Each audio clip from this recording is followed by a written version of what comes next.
सार असगयारिया सासे जोंनि 10 नं देबरगाव समस्तियाव केन्डिडेट महरै गसंनो मोन्थों आं बेखौ इसोरनि सिगाङाव आरज गाबबाय। दासिम जोंनि देबरगाव समस्तियाव केन्डिडेट महरै उजिथ'नाय जायाखै। बेनि गेजेराव आं बुंनो लुगैदों जाबायदि जोंना असगयारि सारा जोंखौ अनसुंथाइ होफैदों आरो गुबुन गुबुन जायगायावबो बेबायदिनो अनसुंथाइ लादों। बेनि गेजेराव जों केन्डिडेट महरै जायखौ फसंनांगौ बेखौ जों रायजो राजा साफ्रोमबो बुजिनांगोन।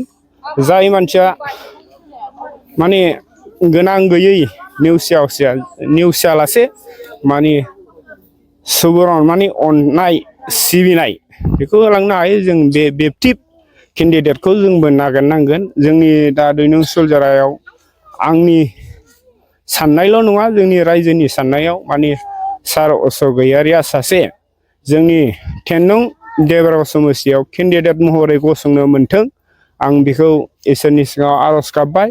आरो सार असगयारिया जेब्लायबो जिउ गोलाव जाथों। सारा जेरैबाबो देरहानांगौ। सारा जेरैबाबो इसोरनि खाथियाव माने केन्डिडेट महरै गसंनो मोननांगौ। 2025 बेनि बिसायख'थिया जानो फैगासिनो दं। बे बिसायख'थियाव जोंहा जेरैबायदि सानदों बे साननाया माने थारैनो इउपिपिएल सरकारा सरकार दायोब्ला जोंनि जा बिजाथि जों जायखौ लुबैदों बे बिजाथिया जायोब्ला जोंनि साननायाव जों बेखौनो नुहुरोदि जोंनि खायरुथि गांनाय उखैनाय बे गांनाय उखैनायखौ निस्सय सारा जोंनि देबरगाव समस्तिनि सासे केन्डिडेट जानानै जोंनि गांनाय उखैनायखौ सुफुंफैगोन आं बेखौ आसा थियो। आरो जोंनि गामियाव बहुद मावनांगौ खामानि दङ।